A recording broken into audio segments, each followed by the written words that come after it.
अस्सलाम वालेकुम दोस्तों, मैं हूं नासिर। आप देख रहे हैं मेरा यूट्यूब चैनल नासिर वीलॉग। दोस्तों, उम्मीद करता हूं अल्लाह पाक से कि आप तमाम लोग खैरियत आफियत से होंगे। जो मेरी वीडियो देख रहे हैं सबका वेलकम, खुश आमदीद।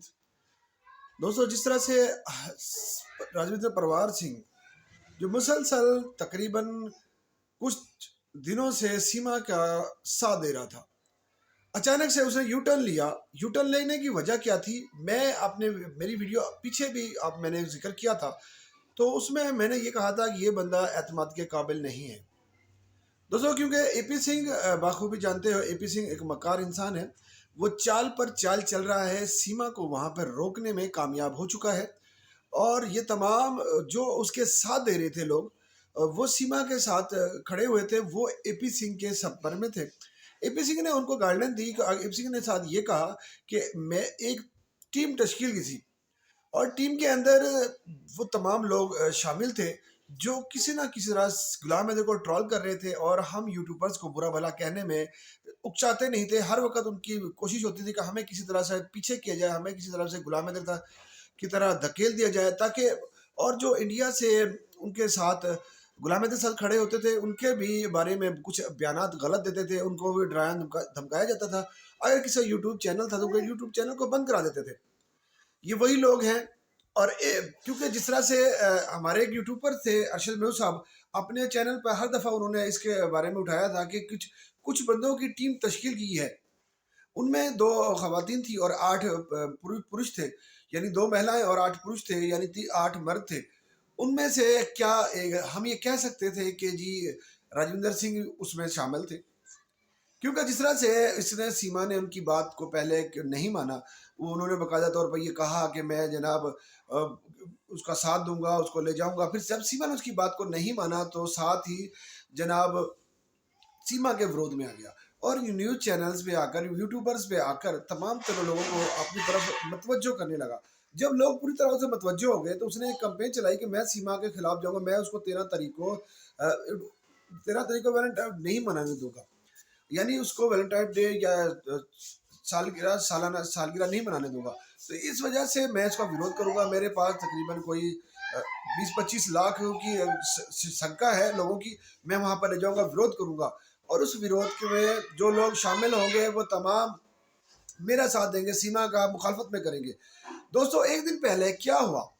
क्या वो अब घर से निकला था अपने जाती मकसद के लिए, क्योंकि उसे पता चल चुका था कि वो जनाब झूठ बोल रहा है। अब मीडिया टाइम आ चुका है, 13 कल 13 हमारे 6, और अब मुझे उस दिन अगर मैंने जवाब दिया तो मैं मीडिया के सामने मेरी पोल खुल जाएगा, मेरा वो जनाब सारा धरा का धरा रह जाएगा।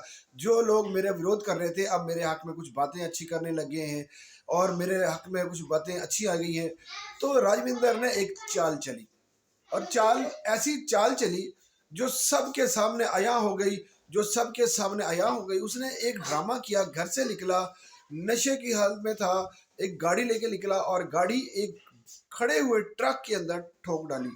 कुछ लोग कहते हैं जी वहां एक दरख्त था, उसमें एक साइड से लग गई, और वहां पर जनाब विरोध किया और कहने लगा कि मुझ पे विरोध करने वाले 2 लड़के थे और वो दोनों मुसलमान थे।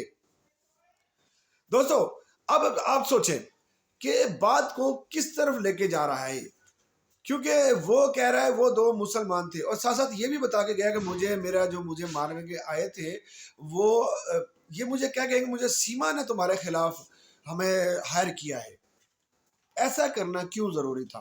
ऐसा क्या मकसद था? क्योंकि जो लोग जानते हैं कि हमेशा इंडिया के अंदर नेता लोग, सियासी लोग अपनी टीआरपी हासिल करने के लिए, अपनी संसद में अपने असर सलूक बनाने के लिए और अपना वोट बैलेंस बनाने के लिए हमेशा नेगेटिव बात करते हैं।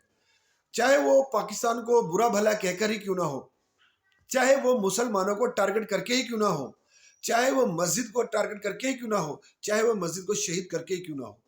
दोस्तों, क्योंकि ऐसे लोगों का मकसद होता है सिर्फ और सिर्फ संसद के अंदर जाना और मजहबों को प्रमोट करना और दूसरे मजहब को डिग्रेड करना।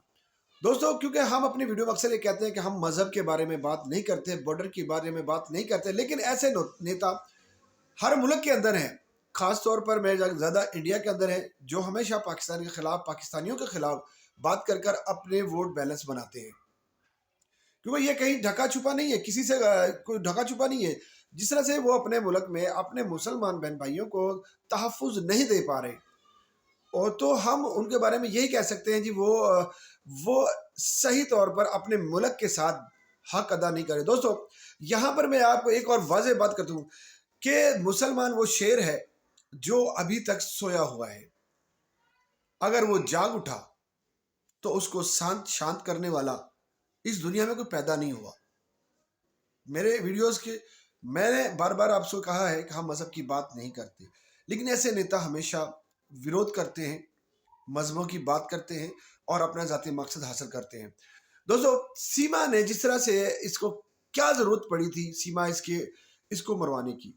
क्योंकि राजविंदर सिंह जनाब वाज़ेह तौर पर खुद ही वो ड्रामा करके फँस गया है और तमाम लोगों के सामने आ चुका है। सीमा ने बाकायदा तौर पर अपनी वीडियो बनाई और लाइव अपनी शादी का एक ड्रामा किया, फर्जी शादी की, और लोगों ने देखा किस तरह से वो फर्जी शादी करके कामयाब हुई। और वहां पर दोस्तों, अब इस वक्त सबसे अहम मुद्दा होने जा रहा है, राजविंदर सिंह के खिलाफ एक कंपेन चलने जा रही है और उसमें बहुत से लोग शामिल होंगे। और दोस्तों, अब एक नया खुलासा होने जा रहा है, जिसमें एपी सिंह जब उसके घर आया था तो बाकायदा तौर पर इजाज़त लेके आया था पुलिस अधिकारियों से, यानी प्रशासन और पुलिस से, कि मैंने सीमा हैदर के घर जाना है और वहाँ पर मैं उनका लॉयर हूँ, यानी उनका वकील हूँ, और मैंने उसके केस के हवाले से कुछ बातें शेयर करनी है उनके साथ कि केस को किस तरह से हमने अब डील करना है। दोस्तों, ये वो शख्स है जो जिसकी हवा निकल चुकी है। मोमिन मलिक साहब ने इसकी हवा टाइट कर दिया, इसके पुर्जे टाइट कर दिए जो ढीले थे। हाँ, अभी भी उसका थोड़ा सा यहाँ से पुर्जे उसके लूज हैं, उनको भी टाइट करना बाकी है। दोस्तों, इंशाल्लाह ताला बहुत जल्द मोमिन मलिक साहब उसको भी पुर्जों को टाइट कर लेंगे। 5 करोड़ का सुनते ही एपी सिंह की हवा निकल गई। अगर वो किसी कानून को नहीं मानता तो क्यों गया था वहां पर रघुपुरा पुलिस के प्रशासन के पास, क्यों वहां से इजाजत ली है? आकर सीमा के घर में उसका साथ दिया। दोस्तों, हमेशा इन लोगों ने मजहब का पार्ट खेला, पत्ता खेला है, धर्म की बात की है, कभी भी इन्होंने इंसानियत की बात नहीं की, गुलाम के बच्चों की बात नहीं की। हमेशा उन्होंने मक्कार औरत का साथ दिया। किसी किसी भी नेता ने आज तक गुलाम हैदर के बारे में अच्छी पॉजिटिव बात नहीं की।